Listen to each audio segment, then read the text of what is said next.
There we go. There we go. Hi, everyone. I'm James, and I'm going to be talking to you about connecting an ancient BBC micro to a supercomputer via a Raspberry Pi. Of course, couldn't leave one of those out. Why have I done this? Well, I just needed some fun over Christmas, really. But ex post facto, I suppose you could say, it demonstrates various communication technologies. And some of these have existed since the 1970s or before. And you can have a think about whether that's a good thing or a bad thing that you can still do that. Okay, I've got a list of equipment. Now, I've got involved in this. I've got an old BBC micro, I've got a Raspberry Pi 400 that's mediating this thing. I bought a terminal program for my BBC micro called Termulator. And then in order to be able to see what I was actually doing on this BBC micro and put it in a new monitor, I bought a composite video to HDMI converter. You'll be able to see the output of that in a minute. And you also, of course, if you're going to do this, you need a supercomputer or an account on one. And tonight's one is courtesy of University College London, where I'm a student. In addition, just to be able to show you what's going on, I've obviously got my laptop, and connected to that, I've got a video capture dongle, so I can get the BBC micro screen into my laptop and then onto you. And then I've used some software called OBS Studio in order to. And we've got a question coming up there. What's that say? All right, a 40%. I'm not seeing an Eventbrite banner. Has anyone else got a problem? Okay. Seems it might just be one person. Right, anyway, so only got half an hour, so I'll move on. So this is the connection setup. Now, it all looks rather complicated, but the main action is to connect an old BBC micro through an RS-232 serial cable into a bash session on a Raspberry Pi. The terminal protocol is an ancient one called VT100. VT100 terminals, I read today, were introduced in 1978. So the BBC Micro was, at its height 10 years later than that. So it's pretending to be something even older. And then from that bash session, we're going to connect using a slightly more modern SSH through the internet to this remote cluster at UCL, where we're going to log in to a bash session there, and then we're going to launch some programs on the cluster. Okay, so because that's a bit busy, I'm just going to hide the things that are there for like the presenter mode. And the simple thing is it's BBC to Raspberry Pi across the internet to your supercomputer over there. Okay, so I'm going to switch view now to the BBC Micro. So I hope can everybody just about see the words on there? Okay, and then I have to go around to the other screen. Aha. So the first thing you do is start up your terminal program. Whoops, you can spell it right as well. Okay. The serial terminals have lots of settings, but fortunately, we only have to set the baud rate on these, and it looks like I did that correctly earlier. This serial cable I've got here only worked, and the BBC only works at about 2400 baud. Modern things go a lot faster than that. So that's set up right. And then we'll switch into the terminal program itself. Now this is the most unreliable and risky part of the demo, is it can take a little while for the BBC and the Raspberry Pi to start talking to each other on the serial link. Here we go. So it's just synced itself up now. Okay, so I've now got a good prompt, so I can put in my username. Now it's asking me for a password. Now this is one of our sensitive ones. I'm actually going to cover the camera up for 2 seconds. Okay. Oh, there we are, and we're logging in. So I'm now logged into the Raspberry Pi. So I've got as far as here, but I can connect to the supercomputer with an SSH command. And because I put some SSH keys into the Raspberry Pi before the session started today, this should go straight through. So there you go. Now, if you did this on a modern computer, this would just all flash past. But we're limited to 2400 board. Yeah, there's only 1 or 2 typos in there, so the serial link's working reasonably.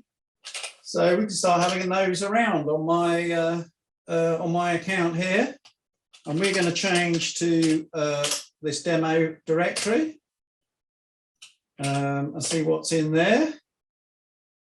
Okay, so I've got a folder with some run scripts in it. Let's try this one on the Myriad cluster. Okay, so the next thing I have to do is just have a little look in there. Okay, I'm going to run one of these shell scripts here. And in fact, I'm not going to run it immediately. I'm going to submit it to the job scheduler. That's the way the cluster works. So there's a command to submit a job to the machine. So that's called qsub. And then you have to pick the name of the script that you want. So today we're going to calculate pi. What else, of course? And we're going to use the simple version. Okay, so I'm going to submit that script. There we are, and it's given me a job number of 72,813. That's actually quite a small number. It actually went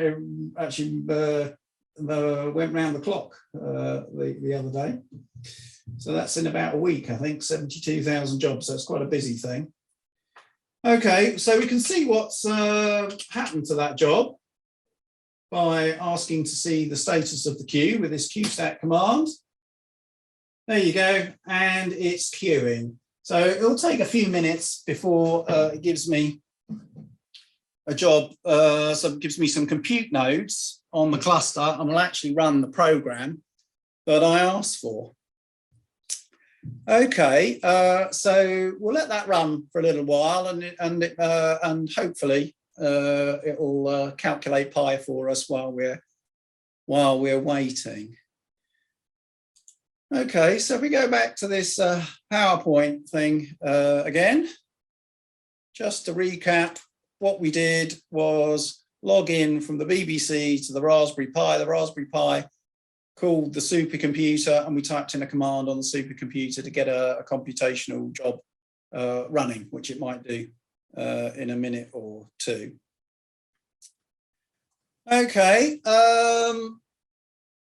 while that's running, I'll tell you some things about how I set this up.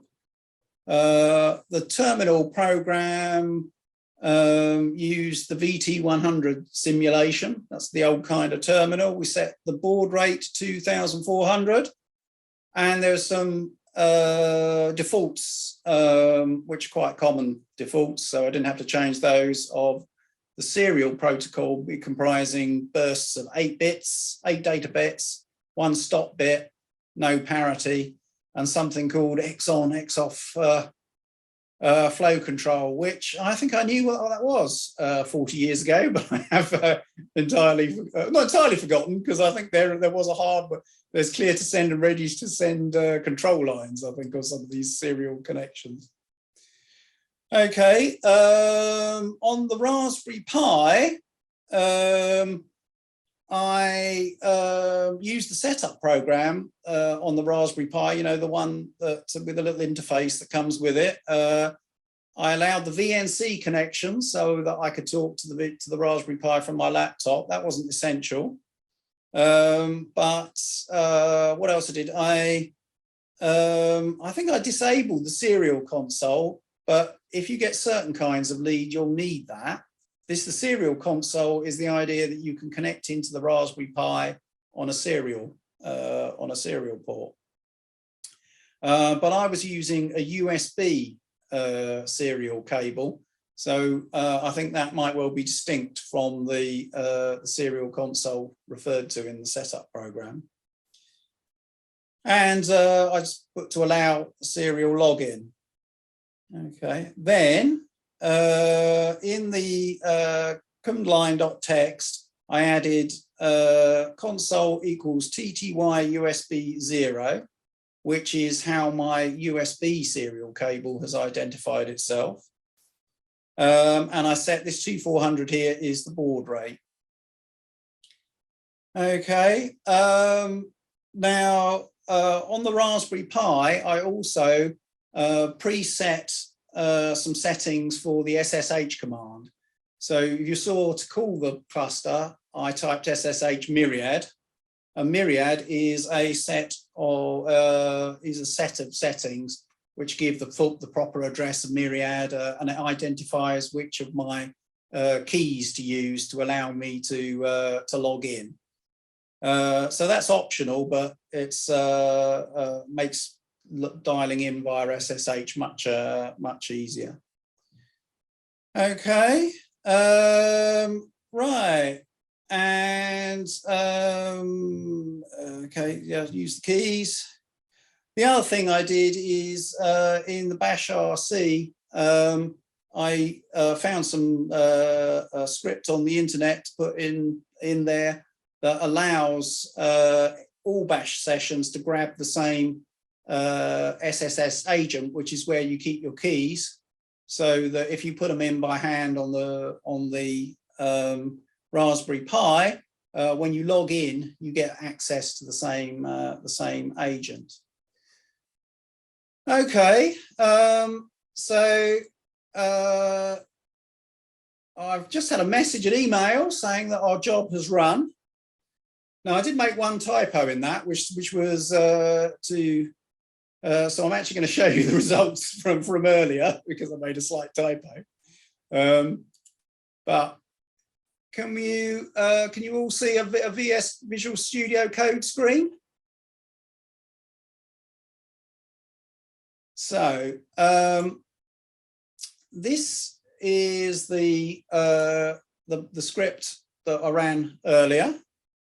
And what this does is it launches an MPI, a program called MPI calculation of pi. MPI just refers to a particular kind of messaging that's used in supercomputers to allow the compute nodes to talk to each other. I'll come back to that. And when this program has run, you don't see the results immediately pop up on your screen. You have to write them out to a file. So here's the file, and so the output log. Let me see if that will that show me in the view. Okay, so here's our results, and it's recorded in the log that we used 10 billion terms of the series that's used to calculate pi, or in fact I used that number of terms so that each of my computers would have the same would do the same amount of work. That's the value that we've calculated for pi. And this is a true value, or the one that's from the Python math module. Take the two, one from the other, and you'll see that our calculation was correct to 1 part in 10 to the 10. So that's a pretty accurate value we've calculated for pi today. So the way it did it, if I switch back to the view where, is it that one? Let me go back here. Okay, what we did when we launched when the scheduler at the cluster launched the MPI Calc Pi program, is that we actually got more than one processor there. I've drawn 4 here. I think we were given 32 or something like that. And on each of those processors, one copy of the program was run. And if you look into that program, we'll have a look at what it does. Okay. So the program, like most good programs, starts at the bottom. And what it does is it uses this library called MPI for Pi. So MPI is this messaging library. The Pi here is Python. What we do is we set up the communication between oh, sorry, I'm not showing you the code, am I? There you go. Okay, so we should have gone back there. Okay, so the program that we were running on each of these processes on the supercomputer, each computer starts here, and we set up the communication between them. Each computer in this stack of computers we've got is given a rank number, which starts at 0, and rank 0 is being given a special role in this program, which is to kind of coordinate what things are going on, and to print out the results. Okay, so the first thing it does is read the arguments in from our batch script and print out the number of arguments. Sorry, the number of arguments, that's not right, that shouldn't be. The arguments for this run is, the argument was the number of terms in the calculation that we were going to calculate. And then we split those up by the number of ranks. So the ranks is how many different computers we've got, and we divide the total number of terms that we were going to want to calculate amongst those. We work out the index numbers of those. So rank 0 is going to do the most significant terms, then rank 1 does the set of the next significant terms, and so on. Okay, just for debugging, I've printed out there which term numbers each rank gets to calculate. Okay, and then we run this function, which is to sum the series between term 0 and term several hundred thousand for rank 0, and each rank does a different set of terms, so these indices are different. Okay, and then once each computer has calculated its own part of the sum, they're all added, well, they're all gathered in. So this command here says that each computer should send its partial sum of the series, should send it to rank 0. So that's what root 0 does here. And then put it in this variable, all partial sums. Sorry, put all the partial results in all partial sums. So that's a Python list. And then it's rank 0's job to add together, to do the sum here of all the parts that it's gathered in.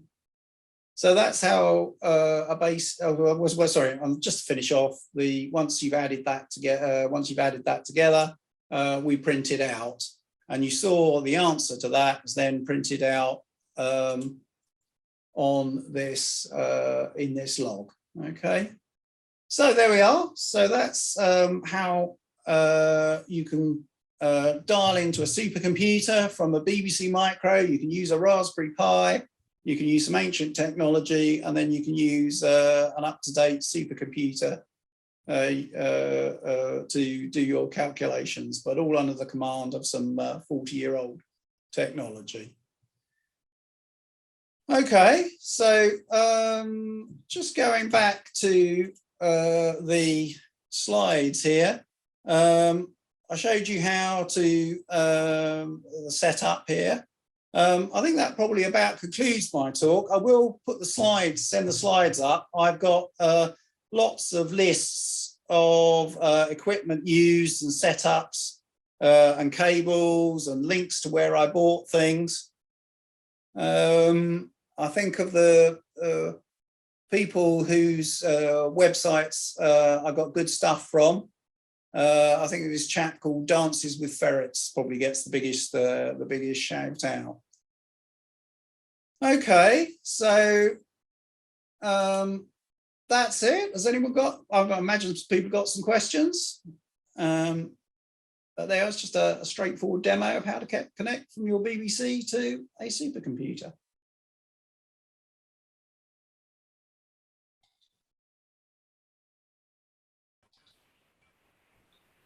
So how long did it take you to get all that together, up and working? Okay, yeah. So I think it was a few sessions over the Christmas holidays, mostly sort of deciding what bits I needed to buy, particularly to get all the video and stuff into the demo in one go, without having to try and wave a single webcam around it all. And maybe an hour or two looking up all the bits and pieces for settings to, aggregate them all into all the different stages. One thing that took a while to do was that I had very shaky video from the BBC Micro. What that turned out to be was that the earthing ring on the composite video BNC connector was loose, and when I tied that down and got a proper earth connection, the video was nice and steady, as you saw there. So you had the BBC Micro lying around somewhere, did you? Yeah. That's one I acquired along the way. My original one that I had when I was like 14 is broken and needs to go off to the refurbishers. I think I might have blown up one of the parallel interfaces on it. It was a great machine. It was very, it was an inspiration for the Raspberry Pi. And one of the things it did have this sort of user port like the GPIO pins. But it's much easier to damage them than it is on you can damage the Raspberry Pi GPIO pins, but it was very easy to damage the BBC ones. The Termulator ROM I never had, but I managed to find that on eBay. And but there were lots of things at the time for connecting, as we saw in Ben Clifford's demo a couple of years ago. There were lots of applications of the BBC for dialing into the computers of the time, particularly sort of view data. You could connect to the Prestel service that Ben reminded us of. There we are. Okay, what does anyone got any questions here? Oh, somebody likes the VT2200. There we are. Yeah. They're a bit nouveau, if you ask me. Where's the acoustic coupler? I never actually had one. I never actually had one of those. I think I might have seen one at a demo 40 years ago. So there you go. I'll just scroll back up. Was there anything else? Any other questions, anyone? Just shout out if you have a question. I'm most interested in the cluster at the far end. So I would have been typing. Right. So that's the Myriad cluster at UCL. There was a slight bit of brushing over there in that I said we had 32 computers. In fact, what you got was 32 cores on one machine, or 36 cores on one machine. But you can divide it up across different ones. The reason for that is the Myriad machine is designed to for lots of jobs. It's high throughput, lots of users. We have another machine there called Kathleen, where you can run bigger jobs on many individual computers using all the cores on each of them. But that doesn't make a good demo, because to get on that, the wait time is probably 10 minutes, and it might be 2 days. Who knows? It depends how much resources you ask for. So these boxes, these computers on here are quite simple Linux boxes for a server. You usually have 2 sockets, loads of memory, and some very high-speed interconnects to talk to the network file system, and for the computers to talk to each other. In many calculations, the parallel chat between the boxes is more involved. I just showed you an embarrassingly parallel job where each computer could calculate its answers independently. You just added them up at the end. Some computations you have to send a lot more intermediate results over.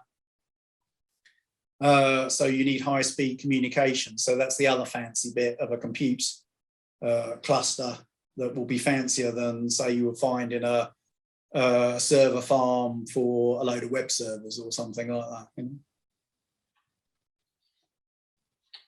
Cool. Any other questions? Okay. Right. Thanks very much. It was very, Yes. very geeky. You need to take the spotlight off now. Oh, well, I can do that. There you go. Awesome. Thank you very much.